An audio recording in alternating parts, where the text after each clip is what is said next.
going to be using today? Cloud Code or something else? So yeah, I'm going to actually talk to you about that. I've got Cloud Code within Curo Cool. to kind of see how that works. Nice. All right, well, we are now live. Hello, everyone, and welcome. I'm Dan Lorenc, and I'm joined by Cole today. Do you want to introduce yourself? Sure. Cole Horsman, Field CTO, Sunry Security. Awesome. Today, we're going to be doing some vibe coding, everyone's favorite hobby these days. Pull up your screen, show some of the ideas you're working on. Sure. Yeah, let's see here.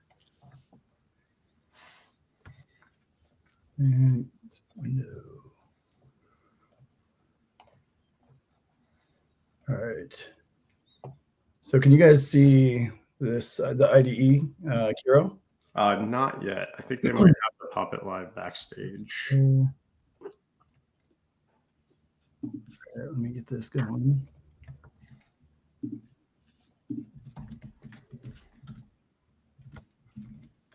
Just message them. There we go.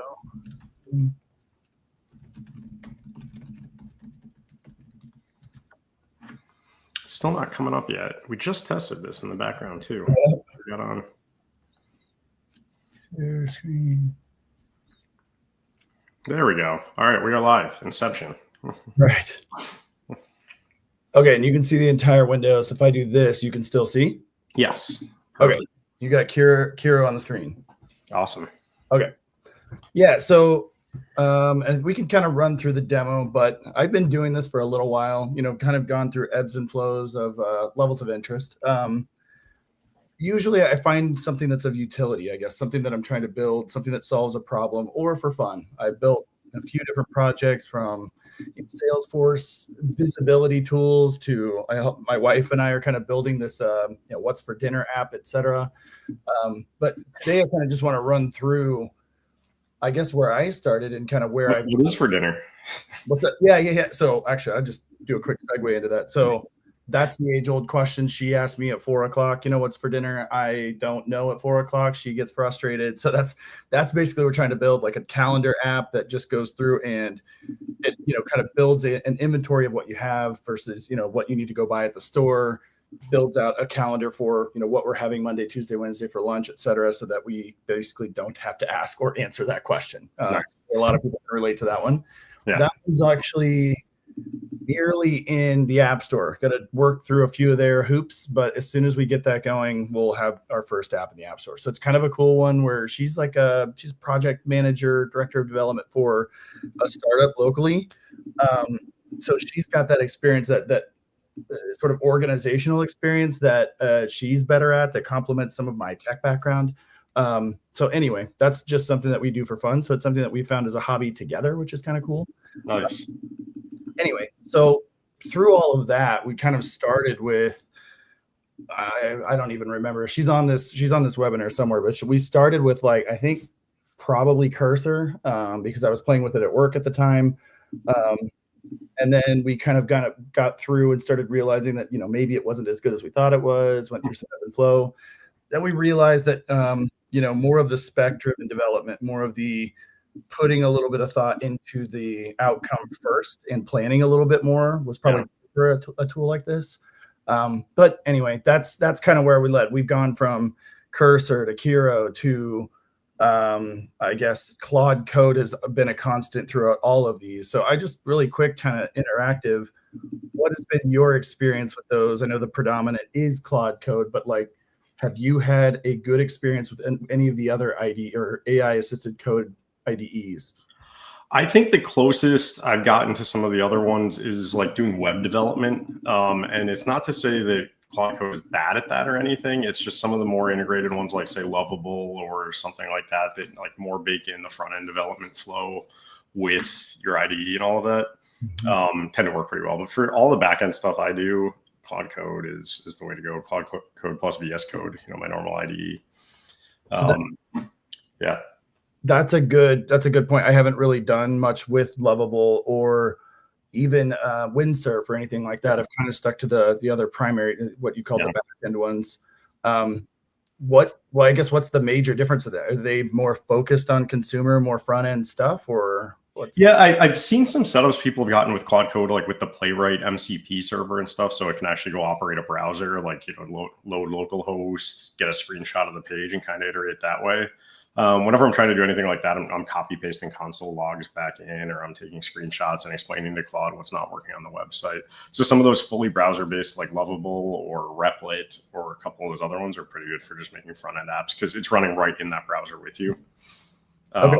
But yeah, I have heard of people getting it all set up with like MCPs, where Cloud Code knows how to like work the browser and, you know, see what you're seeing, so you're not just copy pasting console logs.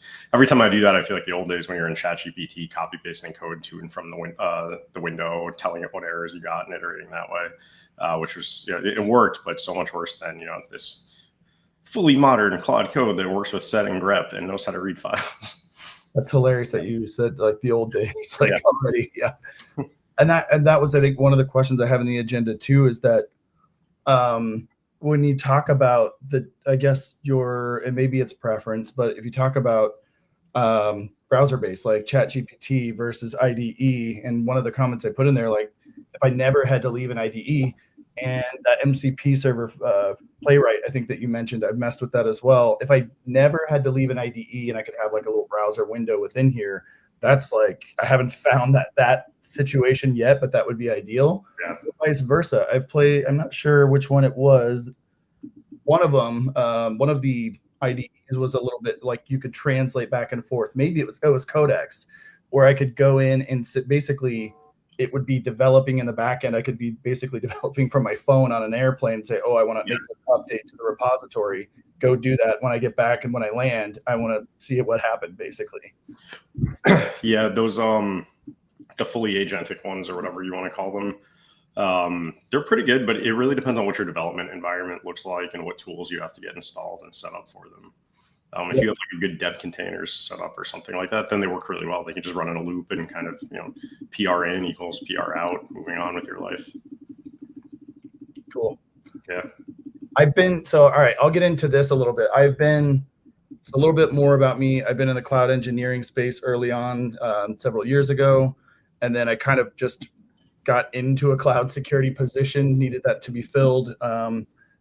More dedicated, more identity focused. I was contracting for, a company that we were trying to build a greenfield AWS deployment. So a lot of the work that I do, and I guess this example that's on the screen, was kind of baked into like this idea of a security flywheel. So clean code coming out, and then continuous analysis. So using checkoff to scan code, semgrep to scan code, and essentially just get clean, either serverless infrastructure, containers, etc. I know that's your space, but like just making sure that I get something clean coming out, and then a continuous analysis of things that have been deployed, so I can see or essentially pick up CSPM findings. Like, to me, like the visibility, that's great, but I don't really spend a lot of time on seeing problems. I want to be solving problems. So that's why I looked at Prowler, Checkoff, and those kinds of things, because I can get sort of on a small level, you can get a good scan of what's going on, and then you can create new rules. So if I do see a misconfiguration that happens in AWS, I can write a new rule in Checkoff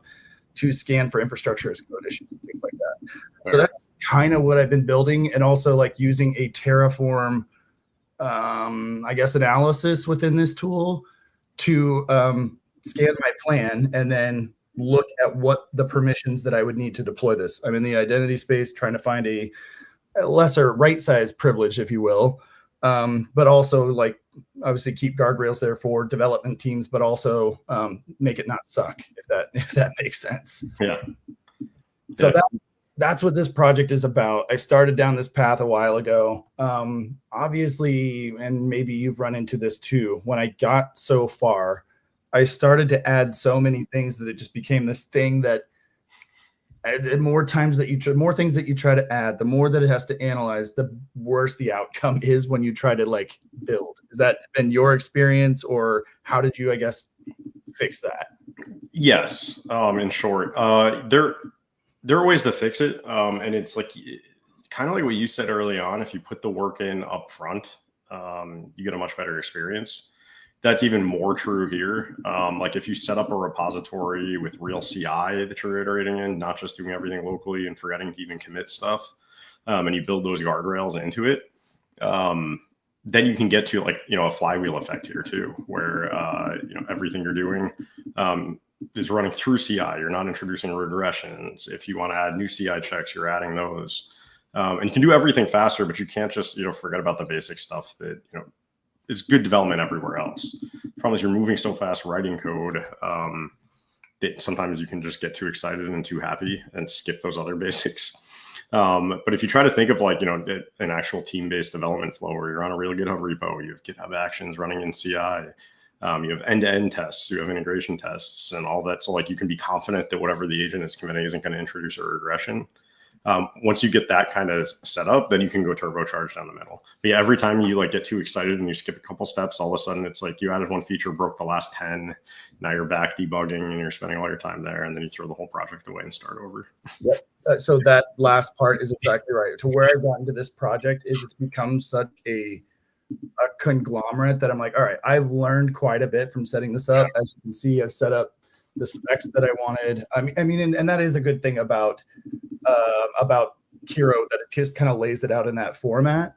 Not really a plug for Kiro. It's pretty expensive, but anyway, doing this, and you can build this within any of these AI assisted coding agents. But I've done a lot of this work. I can basically get a summary of this and then go tell Claude, let's start over. Let's clean slate. Yeah.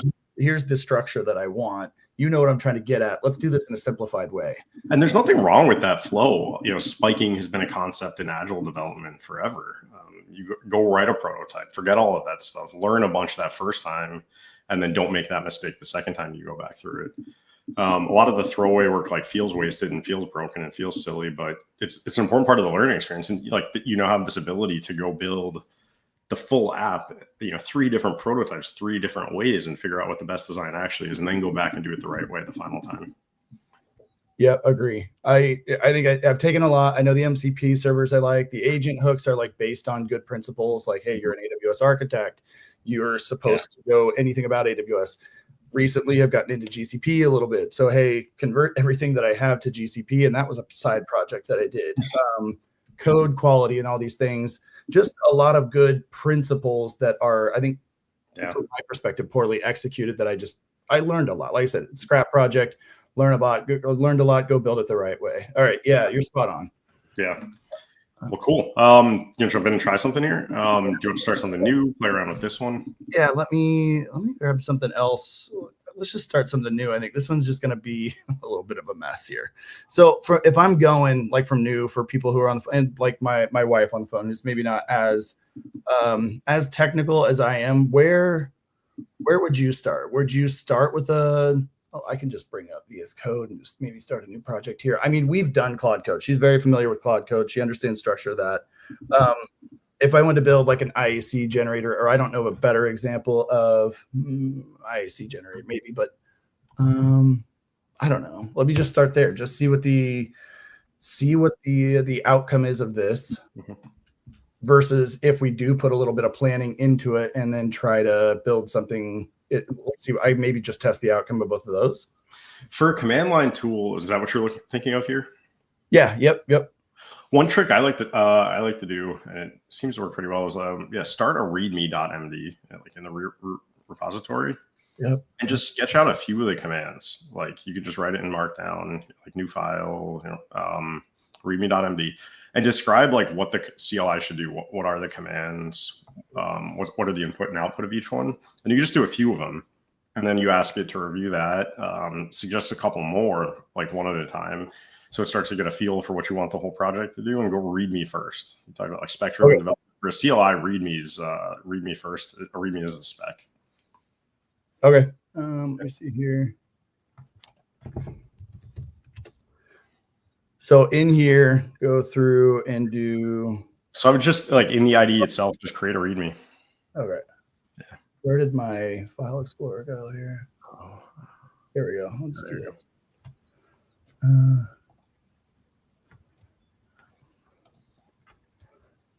So I suppose I could just. Do you ever you still do the? Can you create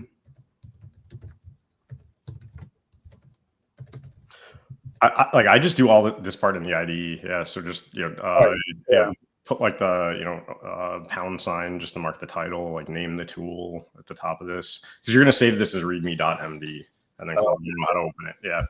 Like this start it in here instead of writing the prompt, just, if you pretend this is already written and it's up on GitHub, this is the README that people are going to find when they browse the repository. Okay. All right. You have a name for it? Not really yet. Let me see. Just let me put a little description in here.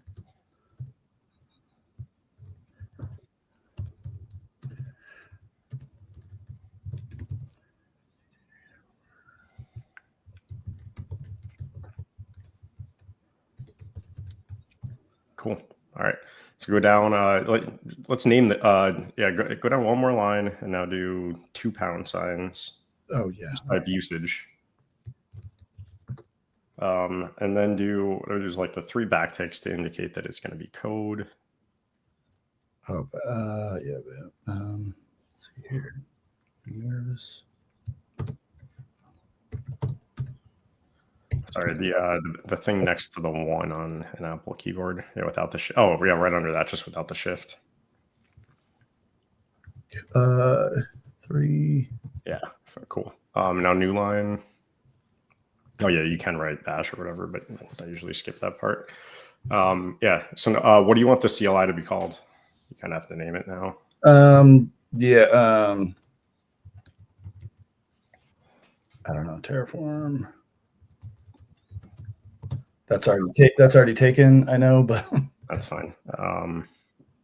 Yeah, whatever. We'll get through. Yeah. Now space, and what's the first command? Generate or something? Yeah, that'll work. And then does it take files? How's this thing gonna work?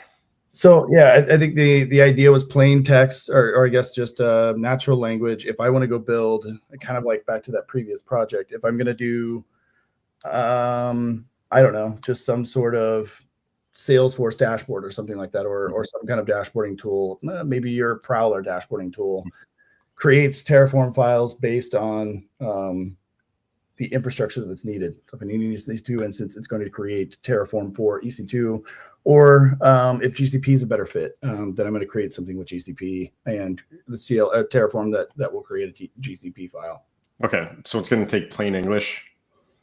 Yep. Okay, cool. So maybe do like -p for the prompt, and then put quotes. So like give an example. Okay. Oh, like you're okay. Yeah. Let's see.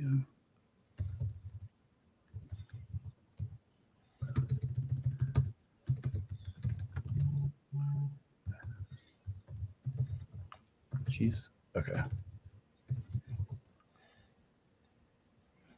Is that what you're talking about? Like yeah. And then it's going to save this as a file. Okay. Is that not? Yeah. Sorry. So you can save this as readme.md. So yeah, like Control S or Command S or whatever. You're on a Mac or Windows? Yeah, I'm on a Mac, but okay. Yeah, there we go. Yeah, so just name that readme.md. Cool. Yeah. Save that. Cool. And then this command, the output, is it going to save this to like an HCL file or something for Terraform? Yeah. Yep. Okay. So maybe just pass like in that example, then pass like -o to name the file. Like right here on this line? Yeah. Space, and then, bucket.hcl, something like that. Cool. So yeah, now go down and that command, or yeah, just a couple backticks now. This is probably good enough. Cool. One more maybe. All right. So now for okay.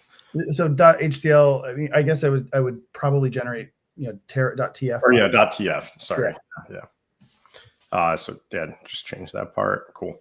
Now go down and type. So now let's do like design. And I have to add some rules in here. Yeah, like I want to design. So this is going to be AI based, right? Yep. I'm guessing because yeah, it's going to take plain text. So I just like to add a list of bullets here. So like bullet 1, like You don't need those ticks. Oh, yeah, right. Yeah, just like start up a asterisk for a bullet.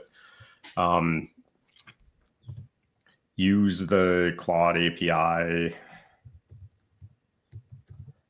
Yeah. To generate these. Yeah. Follow all security best practices. So it's going to pull whatever security best practices that I guess Claude thinks are security best practices. And we could always make a list of security best practices somewhere if we want to make sure it's going to catch them. Cool. This is probably enough now to get started with Claude. So so from the README, any other design things you think I should know before we get started? Multi-cloud, I guess that's already going to be handled at the Terraform level. Yeah, multi-cloud. I guess I don't know if it's. I mean, if you were going to pull in a security best practices from an external source, you could look at something online. I guess Palo or something like that, or something like that. Cool. So there's one other trick I like to do for stuff like this, where you're going to call an external API. Oh, really quick before we switch tabs, what programming language do you want to write this in? I'm usually building stuff in Python, I suppose. Okay. Yeah, so add that here under design. Just say use Python. Do you have a package manager you like? I always tell it to use UV. No, that works. Okay, yeah, use UV for package management. Cool.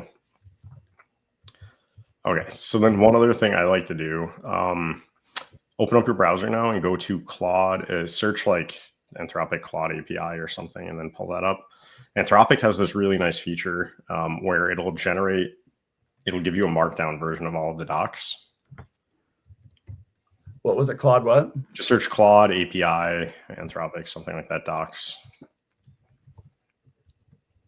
All right. Yeah. Okay, so let's click on, Claude docs home, API reference, perfect. So look around for whatever has the actual, Claude API on the right. Let's see. Oops. I think it's called the Messages API or just Claude API, maybe. Oh, okay. So this just tells you what's supported where. Okay, maybe client SDKs on the left. Maybe there's Python docs. Yeah, cool.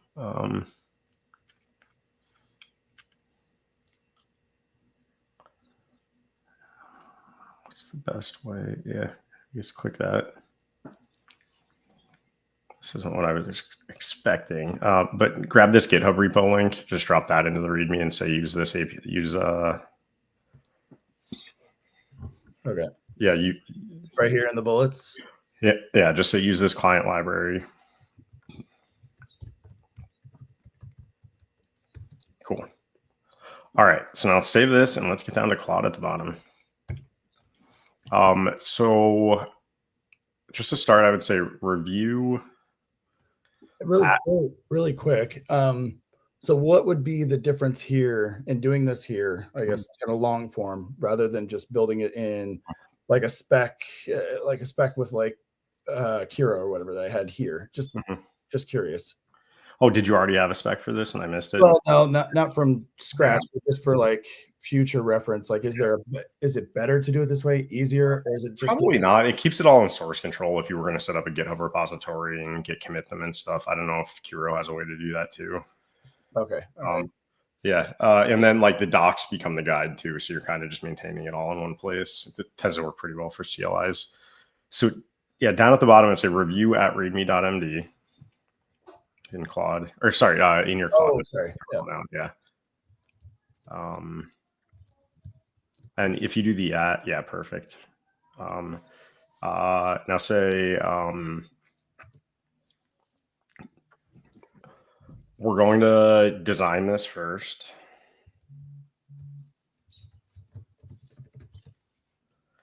I would just write that whole thing out. Like we're going to design this first. Oh, yeah.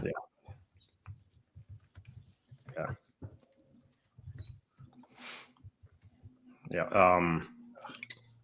Don't have to spell Cool. check. So now say new line, so like shift enter. Oops. I did hit shift. That has never worked for a Claude for me. Oh, really? Yeah. It works for me in a normal terminal, but yeah, okay. I don't really use the VS Code terminal much. Probably maybe at end line here. I don't know. That's fine. You can just put a period in space. We won't get too long. Download now. Say download the Python SDK and research how to use it as well. Yeah, cool. Now press enter. Yeah, let's go. So it's going to get a rough understanding of what you're trying to do, and then it's going to figure out, how to best call the Claude API to do that.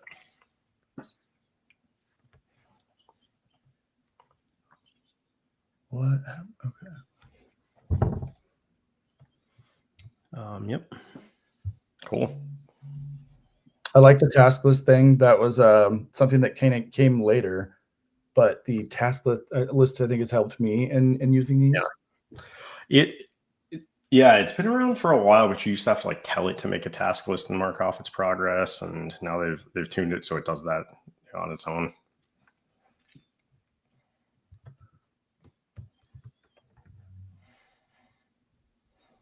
All right.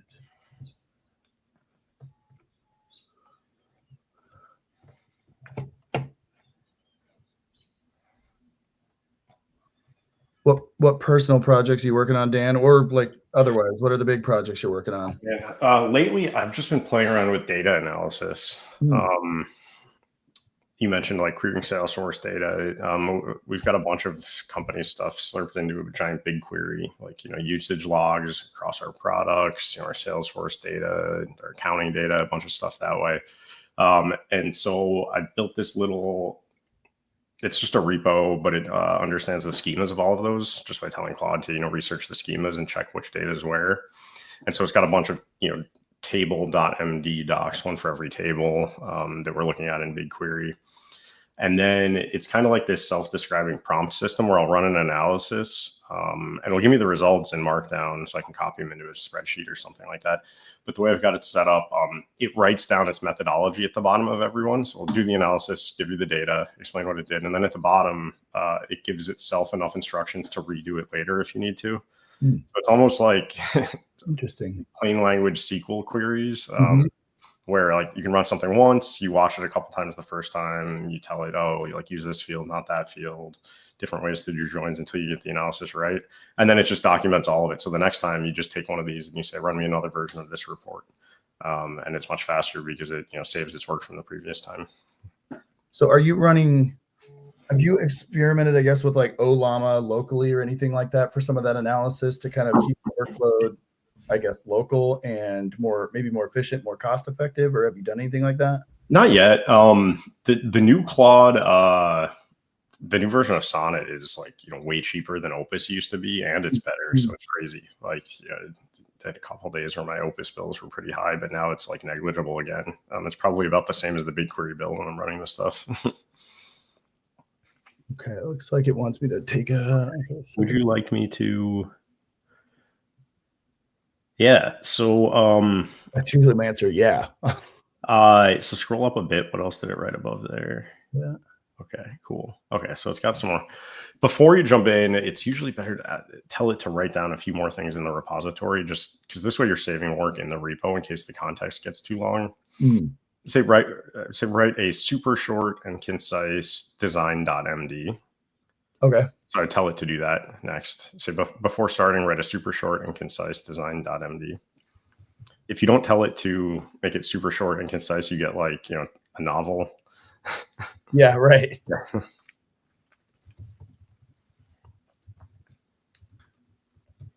Yeah, cool. Like that? Yep. Cool. And then something I've noticed, and it's probably true here too, it's kind of ironic in a lot of ways. The models are pretty good at calling third-party libraries, but a lot of times the versions they know about and know how to call are a couple years old because that's what it was trained on. So before we jump in and tell it to start using this API, I guess it's a little ironic because it's the Claude API. You would think that Claude would know how to call the Claude API. But just to be safe, I tell it to, go also write a, document explaining how to call the latest versions of the API that we reviewed to kind of force that to be fresh in its context. So it doesn't make a ton of mistakes trying to call old methods or things that don't exist anymore. So use like a latest or something like that. So you gotta say yes first down there. Do you want to? Yeah. Okay. No, why? Yeah.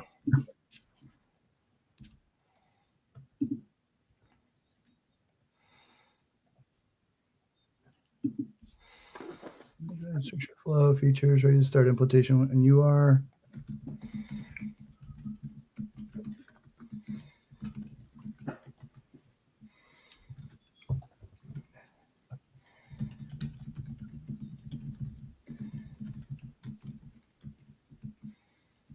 All right, was that in this line, Dan? Sorry. Yeah. Okay. So did that part finish? Yep. Cool. Now, if you wanted to, and this was a real project, you could go, review that design and change it and stuff like that. But we're just vibing today, so let's assume that it was right. Yep. Okay. So next, I'll say write a usage.md for the Claude. What was it? The API SDK for the Claude SDK. Yep. Ensuring you're looking at the latest version of the library.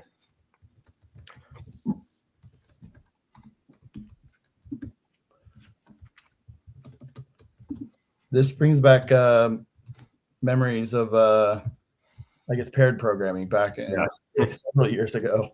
We're both paired with Claude. Right. It's a little more fun this way, I guess. Back in the day, it was a little awkward and I don't know, a little slower. This is definitely faster. Let's see, Claude code.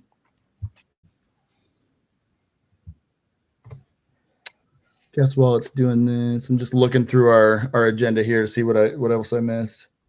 Oh, do you weight rules? Like if you are, I think I've done on some projects where I've said, well, this rule first and kind of made like a top 10 and then put them in order and told it to go in order. Like you must use least privilege or something like that, or security best practices and then put them in order. Have you ever weighted any rules? Not really. I've written sub-agents. That's pretty cool. Have you done one of those? Yeah. Yep. Yeah. Where you just put a couple of them and you say, you're a security reviewer agent, come review and stuff, that kind of thing. Well, that's what I was getting at with these. The agent hooks over here, and why I like Kiro is because you can build an architect, you can build an engineer, you can do it on a, if a file changes, you can run it automatically. Yeah. The digital librarian's kind of key because if you make a bunch of edits, go update the README because you just changed 10 files, the whole structure could have changed. So I love this part of Kiro because it organizes differently, kind of makes it a lot more user friendly. But again, you can achieve the same results by doing this this way as well. Yeah, you have the there's a /agents command here in Claude Code to build those agents.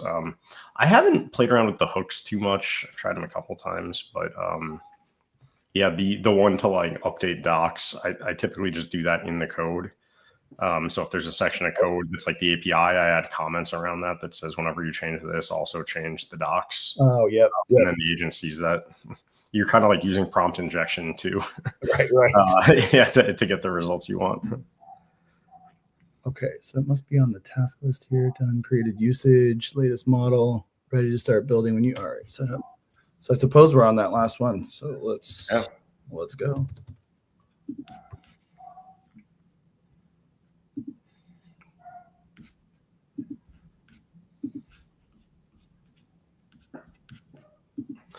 Some other things, like if I'm really just going in that prototype YOLO mode and I know it's just an experiment, you can tell Claude that, because other times we'll get carried away and we'll start trying to do all these security best practices for you that you might not care about right now. Like if I'm building something and I'm just testing it in a local Kubernetes cluster or something like that, it'll start setting up RBAC and network policies and all these other YAML files that, they're important for production, but I don't need those and pod security policies and stuff just to set up a little Go app locally. So you can tell it, this is strictly for prototyping, skip mutual TLS and right. OAuth, and like, yeah, I'm just going to call the API on localhost. Don't worry about setting up, API keys for me. Right. I've done it. So one of the examples that I did, I built something like that where it is a prototype, and I was using an AWS sandbox. So it was just a, throwaway account, whatever.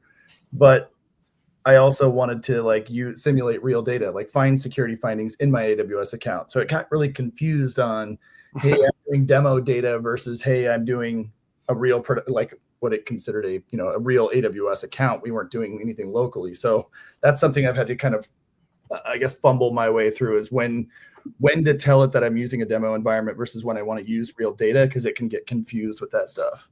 Yeah, and then sometimes if you yell at it too much that it's a prototype, it'll just stub out functions and just return fake data instead of actually implementing it. So it's tough to get that right on the spectrum. Totally. Yeah.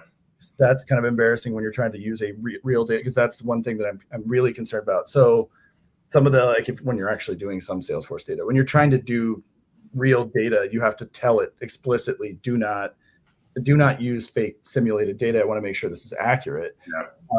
And that's definitely been a battle I've gone through. Yeah, it's fun. Cool. So you're still hitting yes, chugging along.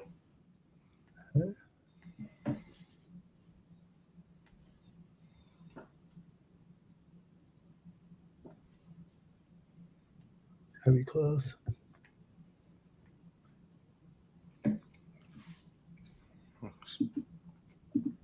Are you a nice to your AI? Are you kind of like, hey, don't thank you? I say thank you to my Waymos. Oh yeah, Waymo. I'm just in Atlanta. It's almost explicitly Waymo. Yeah, you got to thank them. I know they say they're not listening, but yeah.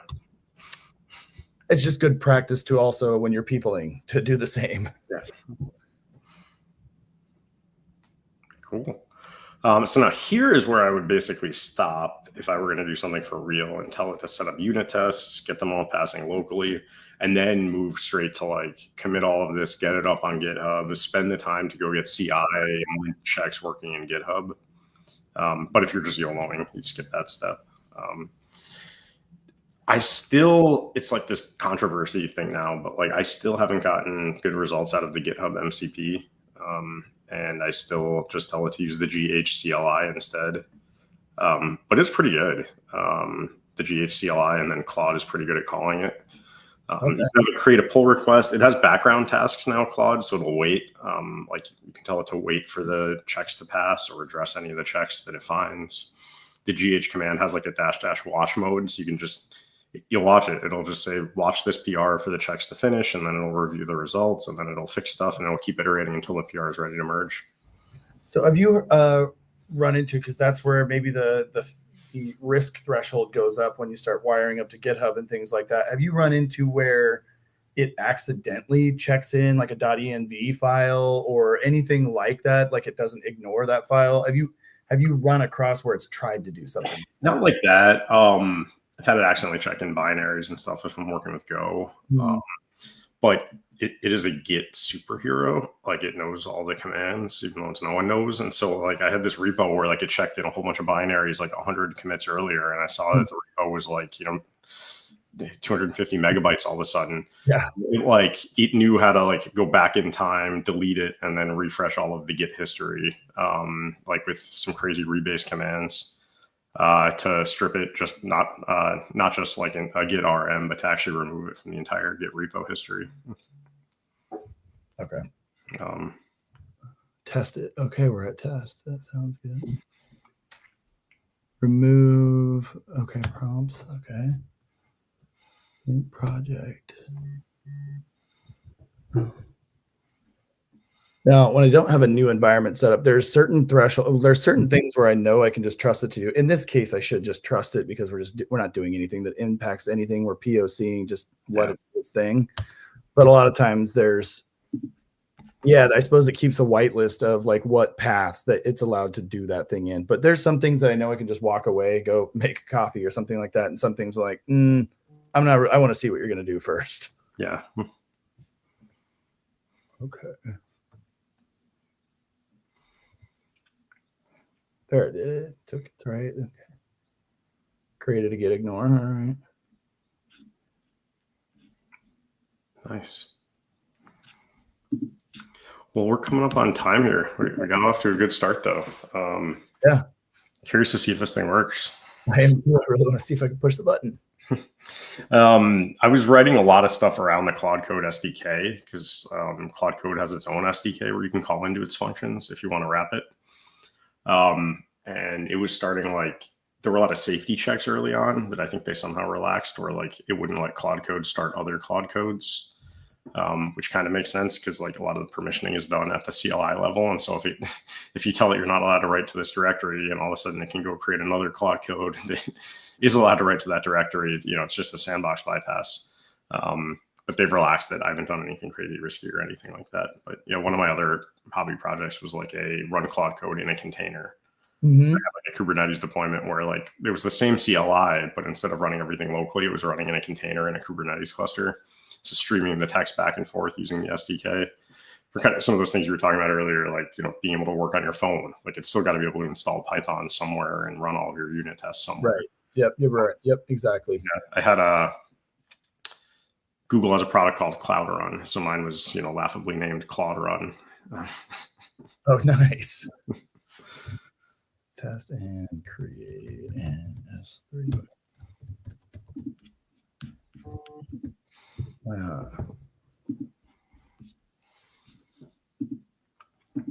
I still don't know where did my file explorer go?